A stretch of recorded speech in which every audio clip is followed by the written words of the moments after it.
अवतरित होकर भाग्य विधाता भाग्य हमारे जगा रहा। परमात्मा शक्तियों वरदानों को प्यार से हम पर बरसा रहा। पधारो जी आप हमारे द्वार, पधारो जी आप हमारे द्वार, स्वीकारो निमंत्रण, स्वागत है स्वांगन, पधारो जी आप हमारे द्वार। ऊंची ऊंची दुनिया की दीवारें सैया तोड़ के जी तोड़ के मैं आई रे, तेरे लिए सारा जग छोड़ के। ऊंची ऊंची दुनिया की दीवारें सैया तोड़ के जी तोड़ के मैं आई रे, तेरे लिए सारा जग छोड़ के मैं आई रे, तेरे लिए सारा जग छोड़ के। प्यार करने वाले कभी नहीं, जो डरते हैं वो प्यार करते नहीं, जो डरते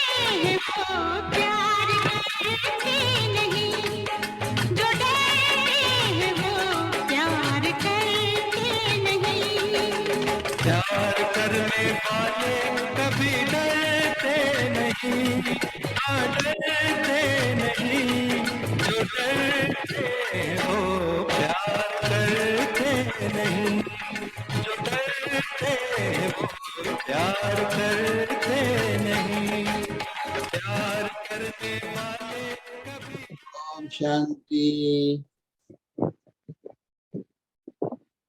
ओम शांति। वेलकम।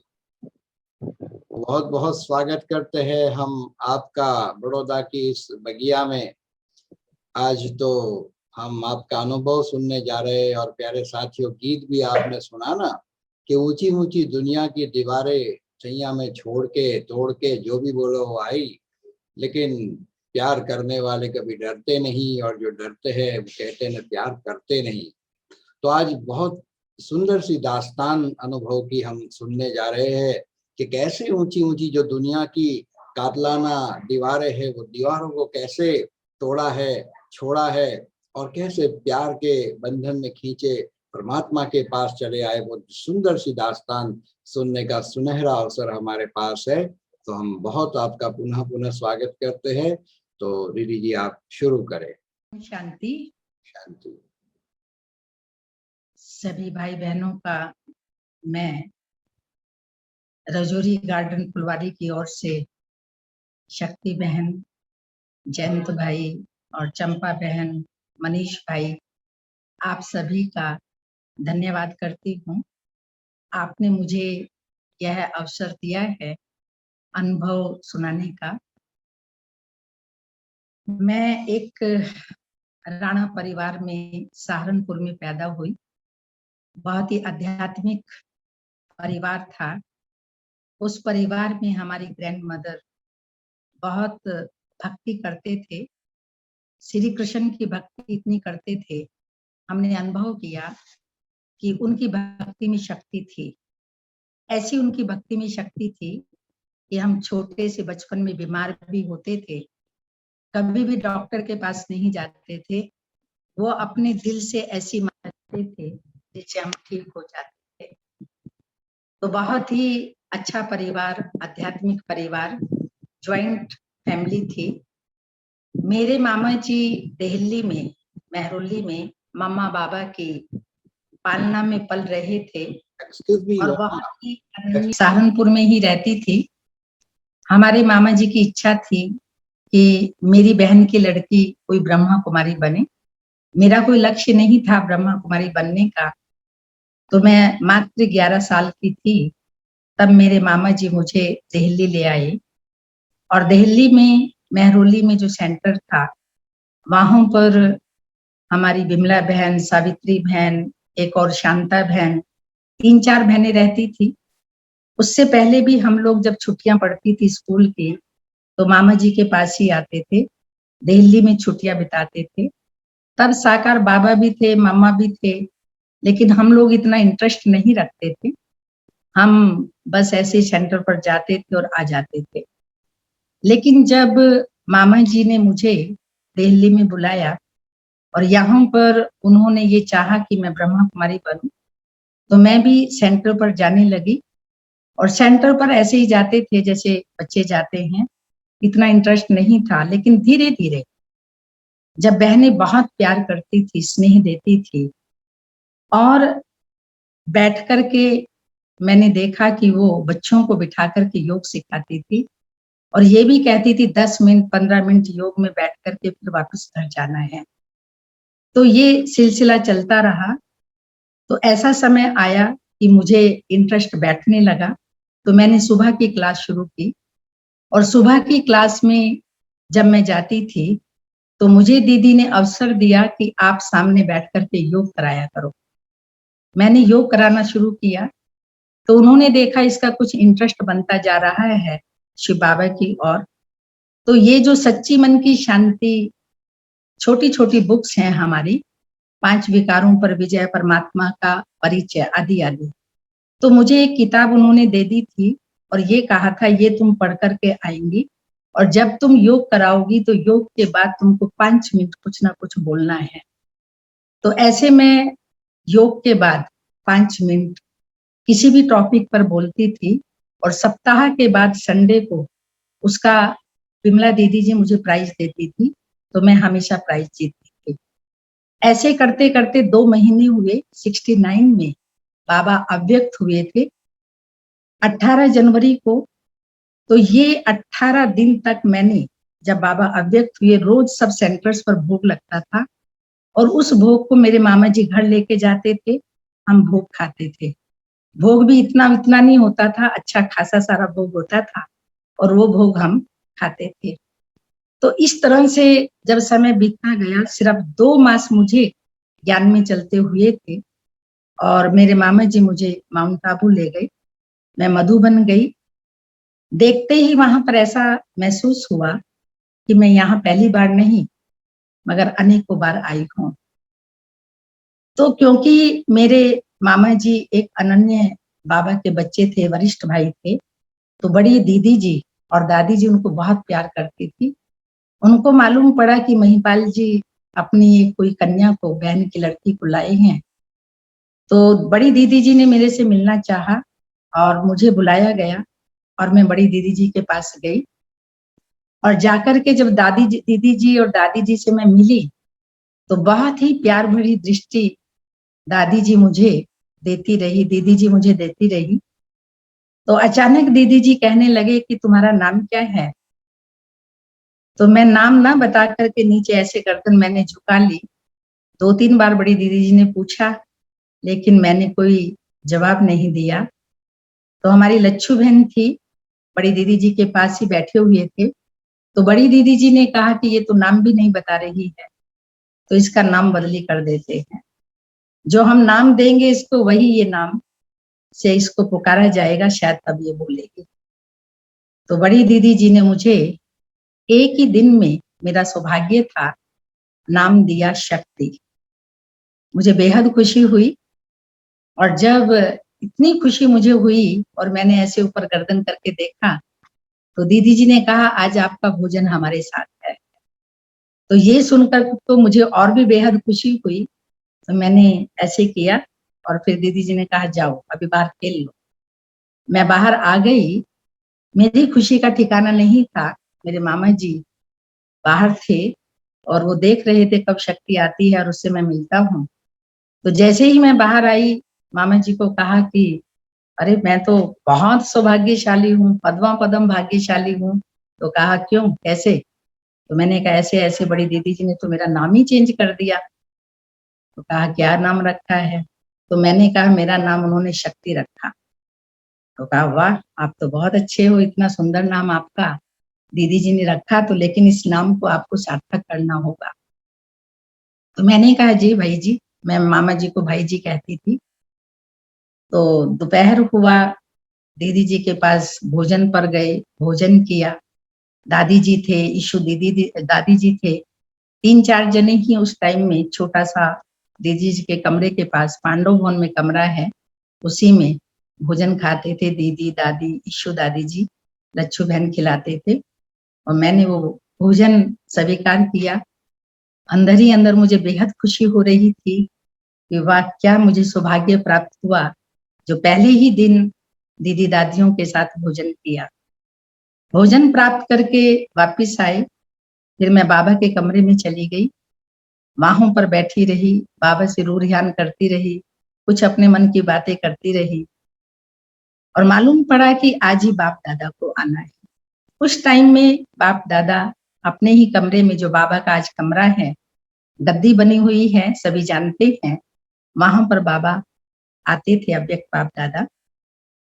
तो मात्र हम शाम को दादी गुलजार जी के तन में बाबा आते थे, वो थे। दादी प्रकाशमणि जी थे, बड़ी दीदी जी थे, संतरी दादी जी थे और मैं, मेरे मामा जी और एक मेरे साथ मेरी फ्रेंड थी। हम 3 जने बाप दादा से मिल रहे थे। तो बाबा बहुत बहुत प्यार भरी जब दृष्टि मुझे दे रहे थे, तो मैं जैसे ऐसे खो गई कि यहाँ कमरे में ही नहीं। और बाबा के हाथ में मेरा हाथ था, बाबा ने मेरा हाथ पकड़ा हुआ था और बाबा मुझे वरदान दे रहे थे कि बच्ची, बहुत ही हाई जंप देने वाली, शिव बाबा का नाम वाला करने वाली, स्वयं उड़ता पंछी और औरों को भी उड़ाने वाली है। ये 2-3 वरदान मुझे याद है। लगभग बाबा 1 घंटा हमारे साथ रहे और हम बाप दादा के साथ रहे। ये समय बहुत ही मेरे लिए अमूल्य था और इस समय को मैं कभी भी अपने जीवन में भूल नहीं सकती। ये बड़ी दीदी जी ने नाम शक्ति दिया और बाप दादा ने वो सर्व शक्तियां मुझे दी, जिससे मैं ऐसा महसूस कर रही थी कि मेरी जो ये आध्यात्मिक यात्रा चलेगी, इसमें बाप दादा साथ होंगे। और बाबा ने आज इतनी शक्तियां मेरे अंदर भर दी, जो समय पर कोई भी बात होगी, ये शक्तियां काम आएंगी। तो लगभग 8-10 दिन हम मधुबन में रहे, दादियों की पालना पाई, दादियों से बहुत प्यार पाया और वहां का जो वातावरण, उस वातावरण ने मुझे बहुत प्रभावित किया। 10 दिन के बाद वापिस दिल्ली आए। कुछ कन्याएं थी मेहरौली में, वहां पर अपना अनुभव मैं शेयर करती रही और जब किसी को भी ये मैं बताती थी कि बड़ी दीदी जी ने मेरे को नाम दिया है शक्ति, और उनको भी कहती थी आप भी ब्रह्मा कुमारी बनेंगे, आपका नाम चेंज होगा, इस तरह से बहुत सुंदर अनुभव सुनाते, शेयर करते, उन लोगों को भी मैं प्रभावित करती रही कि ये बाबा की बने। ऐसे करते करते लगभग 4 साल बीत गए। मैं मेहरौली में केवल एक ही कन्या हूँ जो वहां से निकली हूँ और बहुत ही उस टाइम में लाडली थी। कहीं भी दीदियां मीटिंग में जाती थी, मुझे साथ लेकर के जाती थी, चाहे मेरठ गई हैं, हापुड़ गई हैं, बुलंदशहर गई हैं, आदि आदि बहुत से स्थानों पर जो मुख्य मीटिंग्स होती थी उसमें भी साथ ले जाती थी। दीदियां मीटिंग करती थी और मैं वहां पर टोली बांटती थी। सभी को जैसे टोली दी जाती है, पानी आदि पिलाया जाता है, वो सेवा मैं करती थी। मेरे ये 4 वर्ष बहुत ही रूहानी यात्रा, आध्यात्मिक यात्रा के बीते और बेहद खुश थी मैं।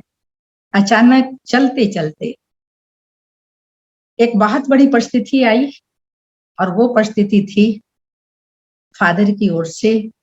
मैं मात्र 15 वर्ष की थी, तो मेरे फादर ने मुझे सहारनपुर में बुलाया, एक लेटर डाला कि आपको वापस अपने घर आना है और शादी करनी है। ये संकल्प भी उनको क्यों आया, क्योंकि मैं बहुत ही उमंग में थी, उत्साह में थी और शुरू में आपको मालूम है जोश होता है बहनों को, तो उस जोश में आकर मैंने अपने फादर को एक लेटर लिख दिया। इस तरह से मैं ब्रह्मा कुमारी बन गई और मैं जीवन भर पवित्र रहूंगी और मैं शादी नहीं करूंगी। तो ये पत्र जब पिताजी ने पढ़ा और उन्होंने पत्र को पढ़ते ही मामा जी को फोन किया, ये क्या हमारी लड़की को आप सिखा रहे हैं, शादी नहीं करनी, ये नहीं करनी, वो नहीं करनी, खुद तो पागल हो गया और इसको भी पागल बना रहा है। तो उन्होंने सिर्फ ये फोन करके उसके बाद शादी की तैयारियां कर दी और तैयारियां लगभग सब हो गई। बहुत लंबा चैप्टर है, मैं शॉर्ट में बताना चाहूंगी। और रोज एक लेटर डालते थे, मैं सेंटर से घर पर आती थी और देखती थी लेटर आया हुआ है, तुम जल्दी आ जाओ, जल्दी आ जाओ। मैं फाड़ करके फेंक देती थी, मामा जी को भी नहीं दिखाती थी और उसको फाड़ के फेंक देती थी। मैंने कहा ना वो पत्र पढ़ेंगे, ना मुझे कुछ कहेंगे और ना मुझे सहारनपुर जाना पड़ेगा। लास्ट लेटर पिताजी का आया और उस लेटर में लिखा था, कोई बात नहीं, अभी आप नहीं आ रहे हैं, हर्जा नहीं है, जिस दिन गले में वर के वधु माला डालती है और वो डेट आपकी जो फाइनल है, उसी दिन आप आ जाना और आके शादी कराना, हमें कोई ऑब्जेक्शन नहीं। जब ये लेटर मैंने पढ़ा, ये लेटर लेके मैं सेंटर पर गई और बहनों को बताया इस तरह से हमारे फादर का लेटर आया है। तो वो भी सोच में पड़ गई। शाम को 7:30 के आसपास मामा जी ऑफिस से आते थे, तो उनको सेंटर पर सीधा बुलाया और बैठ के एक छोटी सी मीटिंग की, इस तरह से इनके फादर का लेटर आया। तो मामा जी ने कहा कि आपको जाना पड़ेगा। मैंने कहा अरे मैं क्यों जाऊंगी, आप बैठे हो, आप पिताजी से पूछना, बोलना, उनको आप कहना, मैं बीच में नहीं आऊंगी। उस दिन मेरे मामा जी ने कहा कि मैंने आपको बाबा का बनाया, आप बाबा की बन गई, अभी परीक्षाओं का सामना करना, अपने फादर को जवाब देना ना देना, शादी करना ना करना आपके हाथ में है। उस दिन मुझे ऐसा अंदर में धक्का लगा कि ये क्या, मामा जी ने मुझे ब्रह्मा कुमारी बनाया, ये निमित्त बने और आज मुझे ऐसा कह रहे हैं। उसी टाइम मेरे को एकदम बाबा से ऐसे अंदर से तार जुट गया, बाबा बाबा बाबा नजर आने लगा और देह संबंध पदार्थ जैसे बुद्धि से निकल गए। तो मुझे मामा जी ही अंबाला लेकर के आए, क्योंकि वो अंबाला रहते थे और अंबाला में मेरे मदर और मेरे बड़े ब्रदर आए मुझे लेने के लिए और मुझे सहारनपुर ले गए। मैंने वहां जाकर के देखा सब तैयारियां हुई पड़ी हैं, जैसे हलवाई बैठता है मिठाइयां बनाता है वो भी बन रही हैं, शादी में जो गेस्ट आते हैं वो भी आए हुए हैं। क्या नहीं हो रहा था, सब कुछ हो रहा था। मैं अच्छी तरह से जानती थी कि मेरे फादर बहुत स्ट्रिक्ट हैं और राजपूत हैं, वो हमेशा अपने हाथ में बंदूक रखते थे, उनके घर में रिवॉल्वर थी, राइफल थी, सब था। तो हम बहुत डरते थे, कभी भी अपने फादर से हमने ऐसे ऊंची आंखें उठा करके बात नहीं की होगी। तो ये भी ताकत नहीं थी कि हम उनको कहें कि हमको शादी नहीं करानी। लेकिन ग्रैंड मदर बेहद प्यार करती थी मुझसे। मैंने उनको कहा कि आपको पता है मेरी जबरदस्ती शादी की जा रही है और मैं करना नहीं चाहती हूँ, और इतनी छोटी सी मैं हूँ, मेरी बड़ी दीदी बैठी और पहले ही मेरी शादी कर रहे हैं, ये तो मेरे साथ अन्याय हो रहा है। तो उन्होंने मेरे फादर को कहा, फादर ने कहा हमारी जाति में कभी भी लड़कियां ये नहीं कहती हैं कि शादी करो, हमेशा मना ही करती हैं, तो इसलिए शादी तो हो ही कि ना हो, ये तो हो ही नहीं सकता। मैंने भी मान लिया था कि ठीक है शादी होगी, जो भी होगा। बाबा को सब कुछ सौंप दिया कि जो बाबा करेंगे बहुत अच्छा करेंगे, उसमें मेरा कल्याण होगा। लेकिन अंदर में मैं बहुत दुखी रहती थी, परेशान रहती थी कि मेरे साथ अन्याय हो रहा है, ये अच्छा नहीं हो रहा। शादी में बारात भी आ गई और उस टाइम में 500 के लगभग बाराती थे। बारातियों को एक टाइम का भोजन भी खिलाया गया, तैयारियां हो गई। मगर मैंने जो शादी का कुछ होता है, मेहंदी लगाना, ये करना, वो मैंने कुछ नहीं किया था। मेरे को कोई कह भी नहीं रहा था, क्योंकि परिवार वाले ये मान रहे थे कि करवा रही है, कोई कम थोड़ी है, शादी करा रही है, नहीं कुछ कराती कोई बात नहीं, शादी करके और उसको लड़के के साथ भेज देंगे। तो ऐसा ही हो रहा था।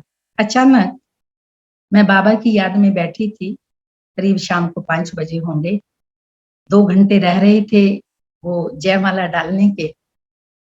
तो पता नहीं मुझे क्या हुआ, मैं अपनी ग्रैंड मदर के पास गई और मदर को मैंने कहा, माँ मेरी शादी हो रही है।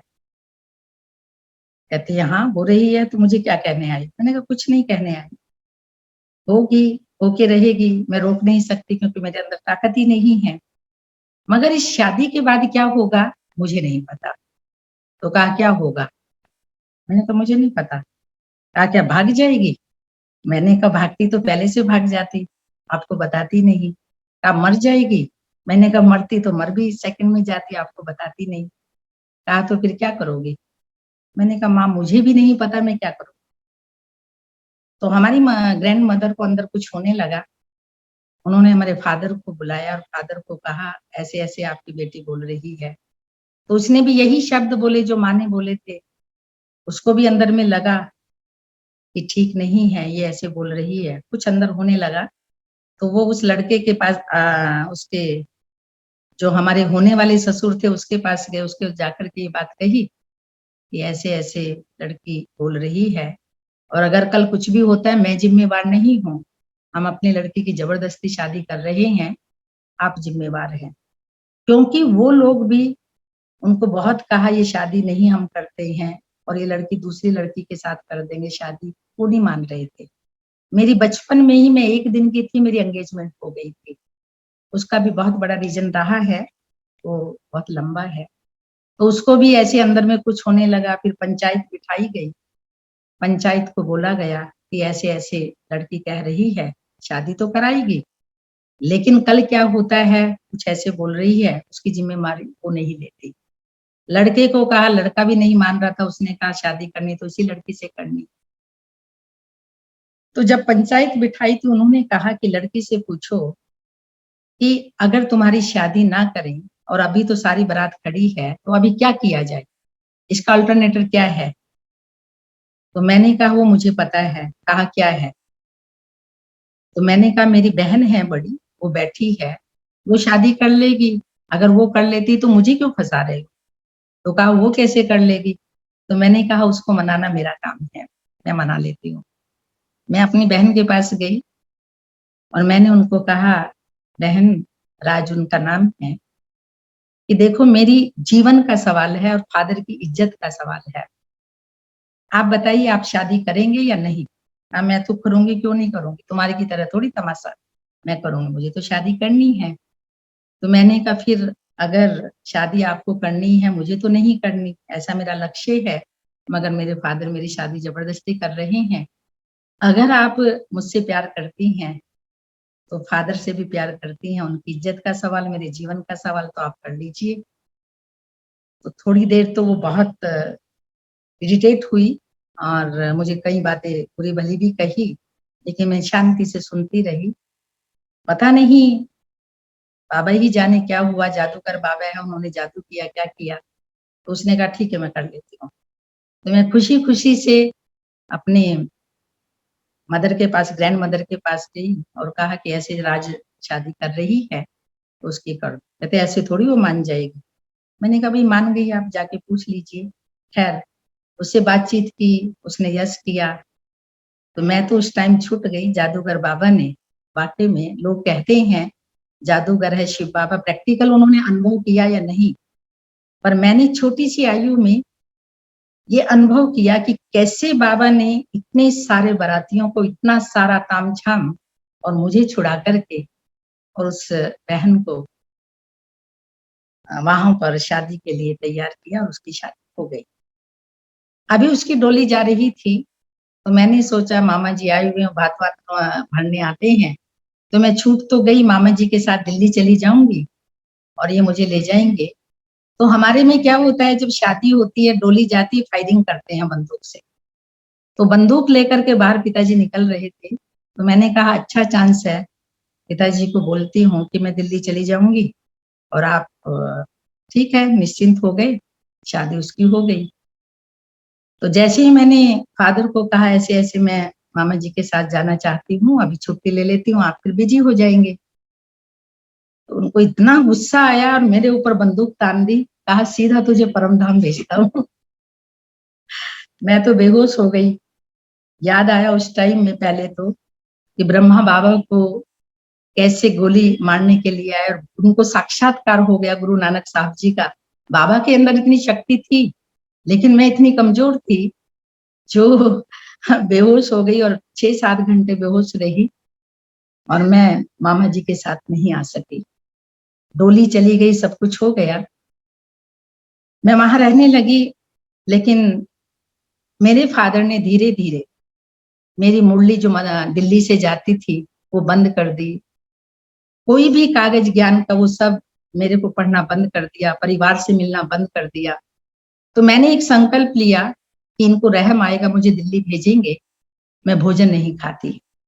भोजन खाना मैंने छोड़ दिया और लगभग 3-4 महीने मैंने भोजन नहीं खाया, लेकिन परिवार में किसी को भी रहम नहीं आया कि इसको छुट्टी दे दें और ये दिल्ली चली जाए। नहीं छुट्टी दी। मैं बहुत वहां पर परेशान हुई। हालांकि मैंने एक अपने रूम में गीता पाठशाला का रूप ले लिया था। बाबा के सब चित्र लगवा दिए थे सहारनपुर से ला करके, और वहां रोज मैं क्लास करती थी। मेरी एक बहन थी, वो सुनती थी सिर्फ क्लास। एवरी थर्सडे में भोग लगाती थी, आसपास के सब लोगों को भोग पहुंचाती थी, सब भोग खाते थे, लेकिन मेरे साथ कोई बोलता नहीं था। ऐसी सिचुएशन आई जब मैंने 4-5 महीने भोजन नहीं खाया, खाली दूध में पीती थी, वो भी पिया नहीं पिया ऐसे में चलती थी।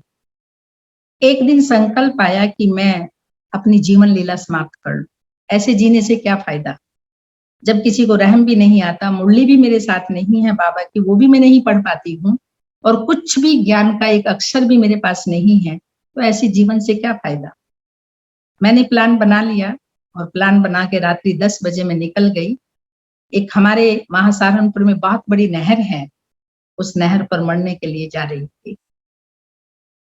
तो घर से कैसे निकली, चारों तरफ से दरवाजे बंद हैं, ऊंची बहुत दीवार है। अब सारा दिन मैं कोशिश करती रही, यहाँ से निकलूं, यहाँ से निकलूंगी, यहाँ से निकलूंगी, और जब मैं निकलने लगी तो देखा चारों तरफ से बंद है। एक दीवार थी, बहुत बड़ी थी, तो सोचा इससे चढ़ करके शायद मैं वापस ऐसे छलांग लगा सकूं। तो उसमें मैं सफल हुई। नीचे एक टेबल रखी, फिर छोटी टेबल रखी, फिर कुछ दीवार से ऐसे चढ़ी, आखिर में सफल हो गई टापने में से। दीवार को टाप करके मैं निकल गई और नहर की पटरी पटरी पटरी दूर दूर दूर तक जा रही थी मैं अकेली। तो एक तो नहर का बहुत जबरदस्त पानी आ रहा था, उससे मैं डर गई, और दूसरा यूपी में बहुत डाकू होते हैं, वो डाकुओं की घोड़ों पर पट पट पट पट आवाज आ रही थी। उस आवाज को भी देख के मैं डर गई। मैंने कहा वापिस अभी घर जा नहीं सकती बाबा, मैं मर नहीं सकती, क्योंकि मरने से मैं डर गई। मैंने कहा बाबा अब मैं क्या करूं। खैर वापिस मैं पता नहीं कैसे कैसे करके बहुत मुश्किल से सहारनपुर पहुंची, स्टेशन पर पहुंची। स्टेशन पर पहुंच के आवाज आई अम्बाला अम्बाला वाली गाड़ी, उसमें बैठो। उसमें बैठ गई। एक चादर मैंने ली थी, वो ऐसे बांध ली जैसे कोई पागल बांधता है। ट्रेन में चढ़ गई। ट्रेन वालों ने भी बहुत परेशान किया, कहा ये चोर है, ये है, वो है, लड़के से का भेष बना लिया। खैर कैसे भी करके मैं पहुंच गई अम्बाला, और घर में 3 दिन इतना हो हल्ला हुआ, इतने लोग आए, जो 3 दिन भोजन भी नहीं बना, और वो व्यक्ति उस घर में आए जो कभी आए नहीं होंगे। बहुत आवाज रिश्तेदारियों में हो गई। उसके पश्चात मैं अम्बाला रही 6-7 महीने। पिताजी ने कह दिया था अगर इसको कोई दिल्ली ले जाएगा, ब्रह्मा कुमारी बनने में मदद देगा, उसको भी गोली मारूंगा और इसको भी गोली मारूंगा। मैं ये सफर करती रही। फादर हमारे आए भी मुझसे मिलने, लेकिन मैं उनसे नहीं मिली। मैंने पुरुषार्थ किया नाना जी को ज्ञान सुनाने का, मुझसे तो नहीं सुना, मगर मैं उनको दिल्ली लेकर के आई, और दिल्ली में उनको 7 दिन का कोर्स कराया। माउंट आबू लेकर के गई, और माउंट आबू बड़ी दीदी से मिले, दादी जी से मिले, और उन्होंने बहुत अच्छा अनुभव किया। उस टाइम में बाप दादा हिस्ट्री हॉल में आते थे। बाबा से हमारे नाना जी मिले, और इतना अच्छा उन्होंने अनुभव किया। जो बड़ी दीदी को कहा इसको अभी जहां भेजना है, जैसे भेजना है, ये कन्या का अधिकार मेरे ऊपर भी है, सिर्फ इसके फादर का नहीं है। अब आप इससे सेवा ले सकते हैं, इसको ब्रह्मा कुमारी बना सकते हैं। तो उस टाइम में दादी जी ने, दीदी जी ने मुझे पहले तो दिल्ली ही भेजा, और दिल्ली से हमारा बनारस में गाय घाट सेंटर नया खुला था, म्यूजियम बना था। चक्रधारी दीदी और हमारी विमला बहन जो चांदनी चौक में है, वो दोनों योग शिविर कराने जा रहे थे, और तीसरी थी नलनी बहन की बहन इंदिरा बहन, उनको भी वहां पर योग शिविर कराने जाना था। बड़ी दीदी जी ने इनको कहा कि महिपाल जी की बहन की लड़की है और वो थोड़ा सा बहुत स्ट्रगल में है, उसके फादर को कुछ मालूम ना पड़े तो उसको बनारस ले जाओ आप। मैं बनारस से गई, वहां पर बहुत अच्छी सेवाएं होती थी। पहले भाषण करते थे हम, फिर दीदियां आती थी, तो ऐसे सेवा करते रही। लगभग 1 वर्ष में वहां पर रही और वहां से फिर मैं वापिस दिल्ली आई। दिल्ली में पांडव भवन बना था तब उस टाइम में। तो उस टाइम 74 में ट्रेनिंग शुरू हुई और ट्रेनिंग में हमने 10 कन्याएं थी, वो ट्रेनिंग की और दिल्ली की जितनी भी दादियां और बहनें थी वही ट्रेनिंग कराती थी।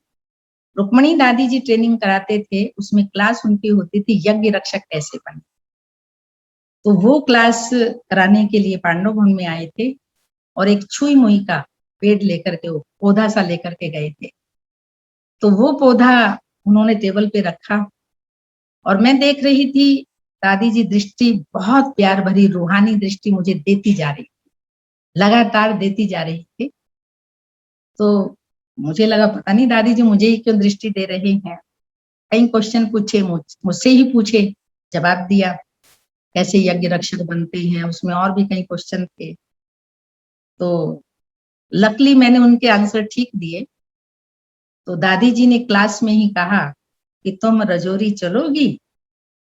तो मैंने कहा वो तो जैसे बड़े कहेंगे, मुझे नहीं मालूम, जैसे भी बड़े कहेंगे, आप कहेंगे हम चलेंगे, क्योंकि बाबा ने ऐसे आज्ञाकारी का पाठ पक्का करा दिया था। जो बड़े कहते थे, जैसे बड़े कहते थे, उन बातों को सर माथे रखते थे। ट्रेनिंग हुई हमारी 1 महीने की, फिर 3 महीने की प्रैक्टिकल ट्रेनिंग हमारी मधुबन में हुई। लेकिन रुक्मणी दादी जी ने हमें यहीं सिलेक्ट कर लिया था, चुन लिया था और उनके मन में ये पक्का हो गया था कि मुझे इस शक्ति को रजौरी में ले जाना है। तो जब वहां पर सभी कन्याओं को भेज रहे थे, कोई कन्या वापिस अपने स्थान पर ही गई, बनारस की 2 कन्याएं थी और रजौरी की भी 1 कन्या थी, वो कलकत्ता में गई, ऐसे इधर उधर सब गई। लेकिन रुक्मणी दादी के पास मुझे भेजा गया, तो मैं यहाँ पर आई, दादी ने मुझे सिलेक्ट किया। तो ये बहुत ही मेरे लिए एक सौभाग्य की बात है कि दादी जी मुझे पसंद करे और मैं शुरू से तब से ही दादी जी के पास रह रही हूँ। और यहाँ पर आने के बाद, पहले हम पुराने मकान में रहते थे, सिर्फ मैं और दादी जी। दिल्ली में जो भी मेले लगते थे, उन मेलों में हम 3 बहनें, कोकिला बहन जो मेहता भाई साहब के युगल रहे हैं, अभी तो नहीं है, एक शशि बहन होते थे। तो मेले में जो रिसेप्शन का वो होता था स्थान, उसको हम सजाते थे और रिसेप्शन पर हमारी ड्यूटी होती थी, आशा बहन जी देते थे। और भी बहुत सी सेवाएं हम तीनों मिलकर के करते रहे, क्योंकि मैं और दादी जी ही यहाँ होते थे, कोकिला बहन आते जाते थे। उनकी जैसे मेहता भाई साहब की जॉब में ट्रांसफर होता था तो वहां चले जाते थे, शशि बहन यहीं रहते थे। तो इस तरह से फिर 74 में ट्रेनिंग के बाद हम यहाँ रहते रहे। लेकिन 1 साल के लिए बड़ी दीदी जी ने मुझे मेहसाना भेजा और दादी प्रकाश मणि जी ने मुझे 2 साल के लिए जयपुर, अजमेर, यहाँ इन स्थानों पर भेजा। मैं गई वापिस, दादी जी ने मुझे फिर से यहाँ बुलाया। तो 84 में ये मकान बनना, इसका उद्घाटन हुआ, लेकिन 83 में इसका उद्घाटन हुआ, वो डाला, नींव डाली गई। बड़ी दीदी जी ने इसकी नींव डाली और लगभग 1-1.5 वर्ष के बाद ये बन गया, बन करके पूरा तैयार हुआ। जब राज्यों को भवन बना, इसका उद्घाटन हुआ, ना केवल भारत से लेकिन विदेश से भी बहुत सब भाई बहनें आए और भाई बहनें यहाँ पर उद्घाटन के समय सारी दादियां, जितनी भी दादियां थी, प्रकाशमणि दादी, जानकी दादी जी, गुलजार दादी जी, गंगे दादी जी, मनोहर दादी जी, चंद्रमणि दादी जी, कितनों के नाम लें। कोई ऐसी दादी या जोन इंचार्ज नहीं थे जो यहाँ रजौरी गार्डन में नहीं आए। और यहीं पर जो भी भट्टियां होती हैं, हर साल यहाँ पर भट्टियां होती थी, बड़े बड़े प्रोग्राम्स होते थे। बड़ी दादी जी को एक बार चांदी में तोला गया। 60 केजी चांदी थी और दादी जी को, क्योंकि 60 केजी के दादी जी थे, और लगभग उस टाइम में 10,000 भाई बहन यहाँ पर आए थे। बहुत ही सुंदर वो प्रोग्राम रहा, यहाँ तक कि यहाँ पर देवगौड़ा जी जब प्राइम मिनिस्टर थे वो भी यहाँ पर आए। उस टाइम में दादी प्रकाशमणि जी, दादी जानकी जी, दादी गुलजार जी, ये सभी यहाँ पर आए थे, क्योंकि यहाँ पर जो शंकराचार्य जी थे वो यहाँ आए थे, देवगौड़ा जी के वो गुरु जी थे, इसलिए यहाँ उनको आना पड़ा। तो उस टाइम में जब देवगौड़ा जी यहाँ पर आए, लगभग 300 साढ़े 300 पुलिस कर्मचारी, उनकी जो अंगरक्षक होते हैं वो सारे यहाँ पर आए हुए थे। लगभग रात को 9 बजा होगा, तो दादी प्रकाशमणि जी को संकल्प आया। दादी जी बहुत रहमदिल थे, परोपकारी थे, परख शक्ति थी उनकी, कैसे किसको इतनी आत्माओं को परख करके उनको क्या चाहिए वो दादी जी देने के लिए हमेशा रहते थे, तैयार होते थे और देते थे वो। तो दादी जी ने मुझे कहा कि शक्ति ऐसा नहीं हो सकता, जितने भी ये पुलिस वाले हैं इनको भोजन कराया जाए। तो मैंने कहा क्यों नहीं दादी, अवश्य आप कहेंगे तो क्यों नहीं होगा। फिर भी रुक्मणी दादी जी से पूछ लीजिए। तो मुन्नी बहन होती थी, मोहिनी बहन होती थी, और मुन्नी बहन ने कहा कि कैसी बातें कर रही दादी, आपको कह रही है रुक्मणी दादी से पूछें। तो बड़ी दादी जी ने कहा भाई उसके पास रहती है तो उसी का ही मानेगी ना, कोई बात नहीं। तो हमने कहा दादी जी हम भोजन खिलाएंगे।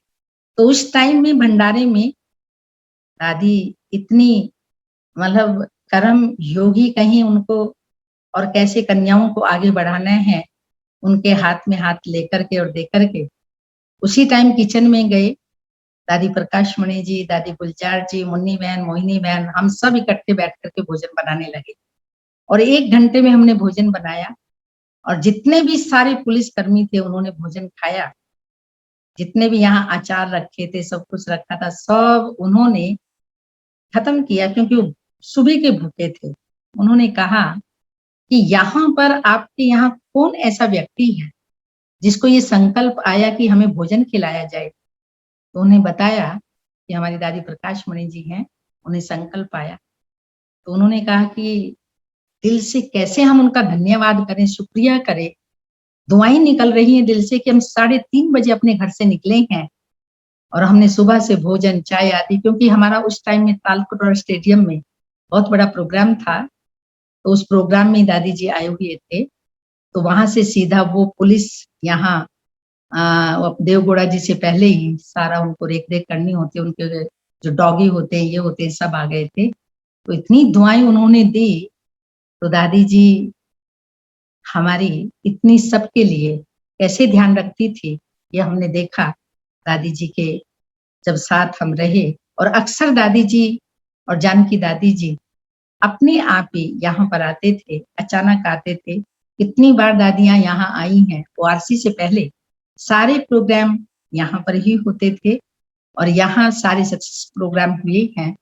हम और दादी जी 3-4 बहनें, और शुरू में तो 2 साल यहाँ पर अपनी वेदांती बहन जो अफ्रीका में है वो भी रही हैं, लेकिन बाद में वो चले गए। तो इस तरह से दीदी दादी का भी बेहद प्यार मिलता रहा। और मेरी अपनी इससे भी अधिक बड़ी दीदी जी ने तो नाम भी दिया, और नाम के साथ साथ उन्होंने वो पालना दी जो आज इस मुकाम तक हमको पहुंचाया। और जितनी भी परीक्षाएं आई, घर से मेरा पत्र व्यवहार का जो बड़ी दीदी जी के साथ चलता था, हमेशा गाइड करते रहते थे। बड़ी दीदी जी ने एक ही बात कही थी कि शक्ति, भगवान के घर में देर हो सकती है लेकिन अंधेर नहीं हो सकता। तो इन सब बातों को जब मैं स्मृति में लाती थी, स्मृति शक्तिशाली बनती थी, क्योंकि ज्ञान में चलने के बाद मेरे अंदर सबसे पहले सेल्फ कॉन्फिडेंस आया। उस सेल्फ कॉन्फिडेंस के कारण ही मैं आगे बढ़ती गई। इसी तरह एक बार एक बहुत अच्छा अनुभव है कि मैं यहाँ पर जब रहती थी तो एक बहन रहती थी, अरुणा बहन करके, उसको अचानक कैंसर हो गया था। वो अच्छे घर की थी, और मेरा घर से, क्योंकि मैं ऐसे भाग करके आ गई थी, काफी वर्षों तक कोई कनेक्शन नहीं रहा, तो कोई आना जाना कुछ नहीं था, बस इस अलौकिक पालना में पलती रही। तो वो बहन जब उसको कैंसर हुआ, उनके घर से बहुत उसके परिवार वाले आते थे जाते थे, उसकी बहुत अच्छी पालना कर रहे थे। तो मैं और हमारे मेहता भाई साहब ऐसे सामने बैठे हुए थे। मैंने ऐसे ही उनको कहा, भाई साहब इसकी तो इतनी अच्छी पालना हो रही है और हमारा तो कोई घर से लेना देना ही नहीं है, अचानक हमें कुछ होता है तो हमारी पालना कौन करेगा, हमें कौन पूछेगा। तो भाई साहब ने ऐसे आंख दिखाई और कहा, बहन जी आज तो ये कहा, आज के बाद कभी कुछ ऐसे बाबा के घर में बैठ करके नहीं बोलना।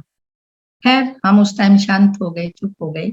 अचानक मधुबन में मैं थी, हमारा ज्ञान सरोवर बना था, उस टाइम में उसका उद्घाटन होना था। 40-45 की पार्टी लेकर के उस टाइम में गए थे मधुबन में। बाप दादा से रात को मिली और सुबह 4 बजे तक उस टाइम में बाप दादा आते थे। तो बिल्कुल फर्स्ट रो में दादी जी बैठे थे, मैं दादी जी के साथ बैठी थी, 2 कन्याएं और बैठी थी। उस दिन भी बाबा ने इतनी इतनी प्यार भरी दृष्टि मुझे दी, कुछ ऐसे महसूस हो रहा था कि बाबा का कुछ मतलब है क्या मेरे से, जो इतनी दृष्टि देते जा रहे हैं, देते जा रहे हैं, देते जा रहे हैं। खैर कोई बात नहीं, वो भी समय बीत गया। सुबह हुई, नाश्ता पानी किया, ज्ञान सरोवर का उद्घाटन हुआ, वापस घर आ गए अपने पांडव भवन में। तो जब पांडव भवन में आए तो पार्टी कह रही थी हमें घूमने जाना है, तो मैंने कहा हम आधा घंटा 1 घंटा रेस्ट कर लेते हैं, उसके बाद हम जाएंगे। तो अचानक मैं रूम में थी, विशाल भवन में ठहरे हुए थे और वहां पर 14 नंबर कमरा था। तो अचानक पता नहीं ऐसे गाउन उतार रही थी सोने के लिए, बंद हो गए। तो मैं गिर गई और मेरी बाजू की ये 8 हड्डियां टूट गई। और जब ऐसा हुआ तो वहां पर लच्छू दीदी हमारे रूम में आई, बनारसी भाई को बुलाया, देखा तो मेरी 8 हड्डियां ऐसे टूटी हुई हैं, खत्म। तो उससे हमारा बड़ी दादी के पास मैसेज गया। बड़ी दादी ने कहा इसको हॉस्पिटल ले जाओ। मैं हॉस्पिटल गई, 3 दिन तक वहां पर रही। कोई वहां पर तब हड्डियों का कोई डॉक्टर नहीं था।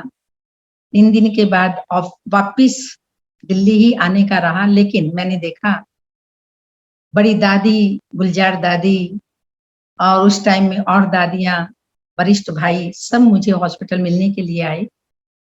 उसके बाद जब मैं वापिस आ रही थी, एम्बुलेंस में थी, बड़ी दीदी ने, दादी ने, गुलजार दादी जी ने और दादियों ने, बृहस्पतिवार का दिन था, मुझे अमृत पिलाया। अमृत पिला करके वापस दिल्ली भेजा और मैं दिल्ली आ गई। लकीली मेरा ऑपरेशन नहीं हुआ, हड्डी को ऐसे ही सेट किया गया।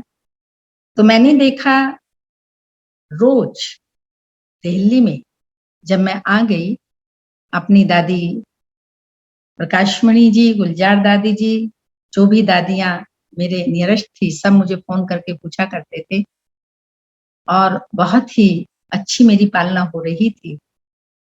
तो सब भाई बहन रात को घर वाले जो होते थे गुड नाइट करके जाते थे। तो एक दिन मेहता भाई साहब ने कहा, बहन जी आपको याद है?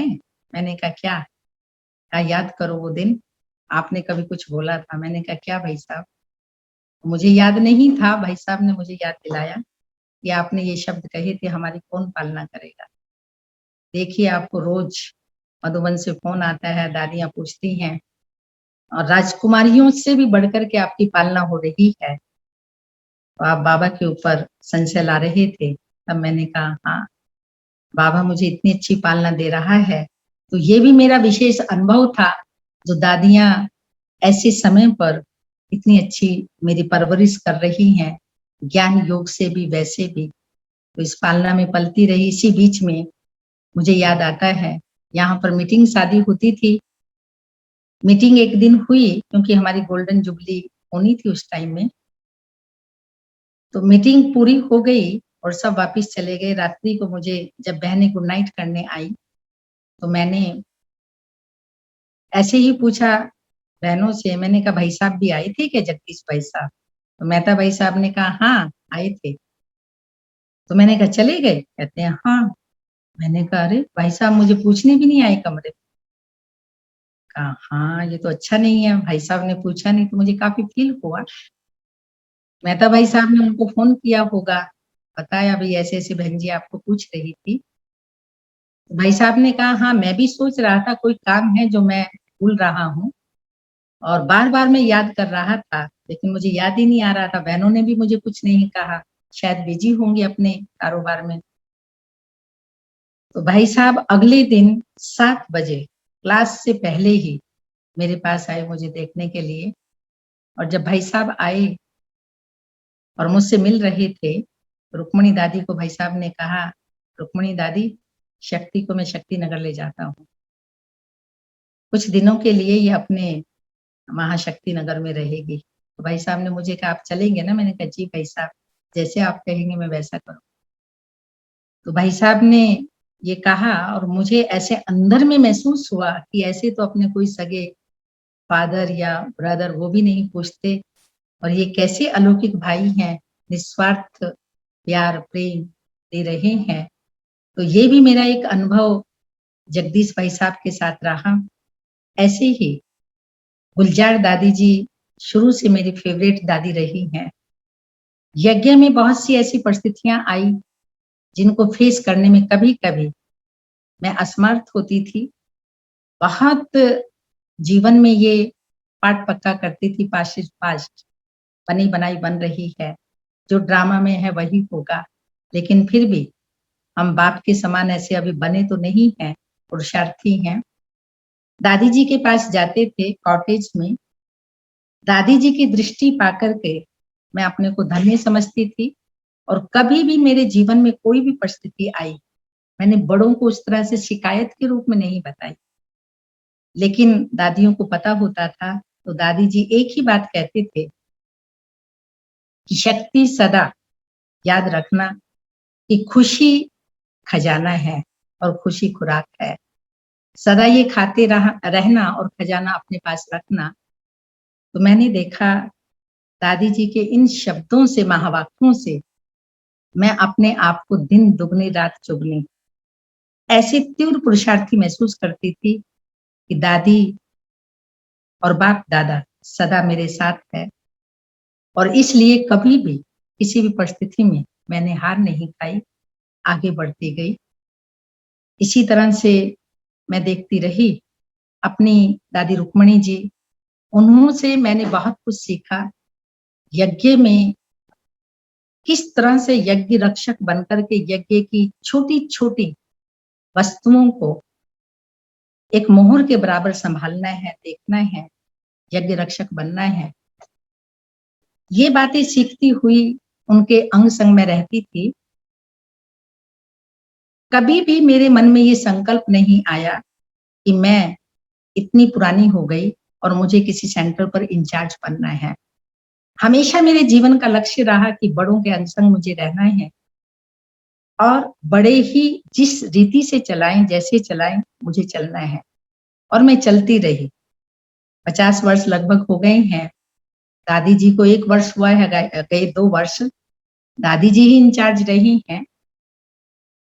यहाँ पर भले आज निमित्त हूं मैं, लेकिन अभी भी मुझे ना नशा है, ना मुझे कभी अभिमान आता है। हमेशा यही समझती हूँ दादी जी बैठे हैं, दादी जी मुझे चला रहे हैं, दादी जी के साथ मैं चल रही हूँ। जैसे दादी, और मुख्य है मुरली।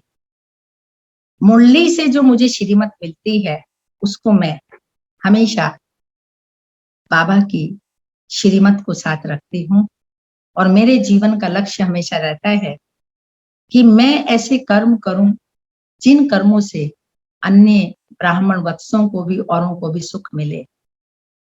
दादी जी से मैंने सीखा, आज तक भी यज्ञ में जो भी ब्रह्मा भोजन बनता है, 5 लोगों का बने, 500 का बने, 1000 का बने, या 2000 का बने, 3000 का बने, रुक्मणी दादी जी ने ऐसी शक्ति मेरे अंदर भरी है, मैं अकेली ही इन सबका भोजन बनाती हूँ और मुझे बेहद खुशी होती है। और खुशी से ये ब्रह्मा भोजन बनाती हूँ। और अथक होकर के, कोई थकावट हो, कोई इस तरह से मेरे मन में बात आए मैं क्यों करूं, हर कार्य अभी तक भी मैं स्वयं करती हूँ। और वह कर्म करने से मुझे ऐसा लगता है कि मेरा भाग्य जमा हो रहा है। दादी ने मुझे बहुत बहुत कुछ सिखाया और ऐसा सीख करके ही आज मैं बाबा के इस बेहद राजयोग भवन में चल रही हूँ। बाबा मुझे चला रहा है, बाबा के साथ चल रही हूँ। आगे भी यही मेरे जीवन का लक्ष्य है और विशेष मेरा पुरुषार्थ है अमृत वेला, जीवन में कभी भी मिस नहीं किया। और दूसरा है मुरली। मुरली भी मैंने कोई जिया मरा कुछ भी हुआ, लेकिन मैंने मुरली कभी मिस नहीं की।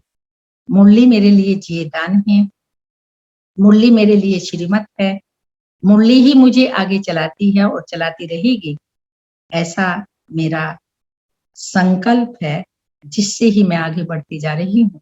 जीवन में कोई भी परीक्षाएं आती हैं, बातें आती हैं, तो मैं बाबा को दिल से कहती हूँ बाबा आप संभालो, और बाबा संभालता है। बाबा ने मुझे हर संबंध का जो मैंने उनसे जोड़ा उसकी प्राप्ति कराई, उसका रस मुझे दिया। इसलिए मैं जीवन में अपने आप को संसार में बेहद खुश नसीब समझती हूँ कि मेरे जैसा भाग्य संसार में किसी का नहीं है। इन्हीं शब्दों के साथ आप सबका मैं बहुत बहुत मैं आभारी हूँ कि आप लोगों ने मुझे ये मौका दिया। आज आपने समय हमें दिया है और दिल खोल के हमारे साथ इस परिवार के साथ बातें की है, इसलिए आपका बहुत बहुत शुक्रिया। बहन जी, साथ साथ आपका जो अनुभव है वो आम तो सबके लिए, लेकिन खास तो विशेषकर कुमारियों के लिए बहुत ही प्रेरणादायी है कि हिम्मत जब हम करते हैं तो कैसे बाबा की मदद मिलती है और राह अपने आप फिर आगे मिलती जाती है। तो ये विशेष कुमारियों के लिए आपका ये जीवन पूरा प्रेरणादायी है। और राजौरी गार्डन की तो क्या बात कहे, वो कहेंगे हेरिटेज साइट जैसा है। राजौरी गार्डन की अपनी ही महिमा है। आपने जैसे बताया कि सारी ही दादियाँ वहाँ आई है। दीदी जी, जो टाइम मैनेजमेंट की बात है वो भी आपकी विशेषता मैंने देखी कि कैसे टाइम पंक्चुअल टाइम पे आपकी एंट्री भी हुई और पूरे 10 बजने में थोड़ा सा समय बाकी रख करके आपने विधिवत इसको पूरा किया। ये भी आपसे सीखने वाली बात ही है कि टाइम मैनेजमेंट भी कितनी महत्वपूर्ण चीज है। और क्यों ना, क्योंकि हमारे जगदीश भाई साहब के साथ का भी आपका अनुभव है, तो जगदीश भाई की तो ये विशेषता रही और वो रिफ्लेक्शन हमने आप में भी पाया। तो आपका बहुत बहुत धन्यवाद। तो चलिए 2 मिनट बाबा की याद में बैठते हैं, फिर ये सेशन पूरा करेंगे। ठीक है, आप सबको दृष्टि दीजिए और फिर हम पूरा करेंगे। तो मैं चाहूंगी, मेरा मुरली से बेहद प्यार है, एक गीत सुना करके जी लास्ट आप 2 मिनट योग कीजिएगा। हम इस 3 मिनट में गीत पूरा सुनाएंगे और तभी हम पूरा करेंगे। तेरी मुरली सुनूं, फिर से सने मुख मिलूं, ऐसा करता है दिल बाबा जानी रे। तेरी मुरली सुनूं, फिर से सने मुख मिलूं, ऐसा करता है दिल बाबा जानी रे।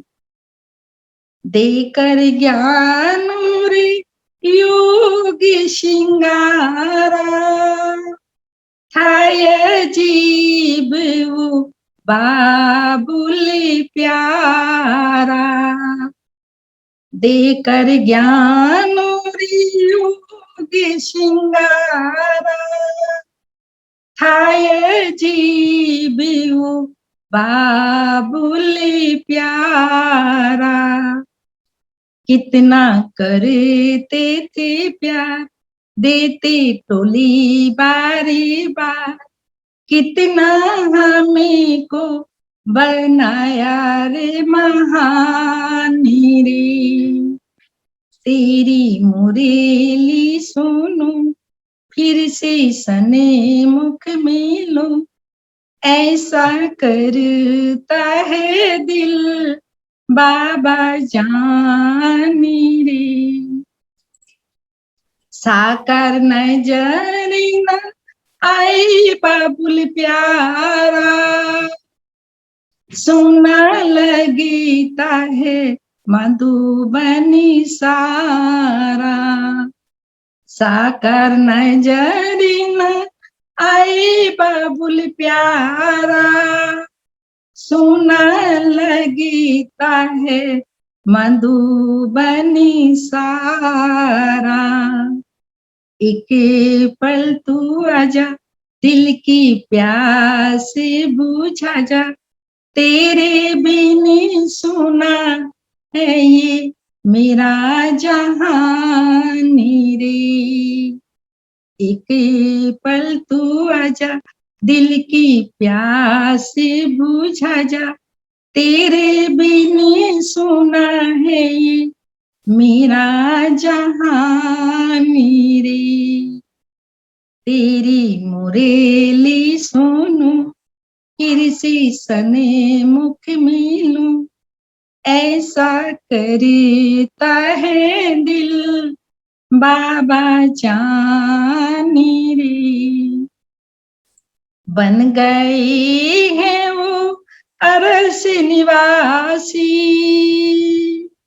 छोड़ी फरस की सारी साथी। बन गई है वो अरस निवासी, छोड़ी फरस की सारी साथी। साथी बाबा को बनाया, जिस पर सभी कुछ लूटाया, गए जिस पर तुम कुर्बानी रे। तेरी मुरेली सुनूं, फिर से सने मुख मिलूं, ऐसा करता है दिल बाबा जानी रे। ओम शांति। धन्यवाद, आप सभी ने ये चांस दिया।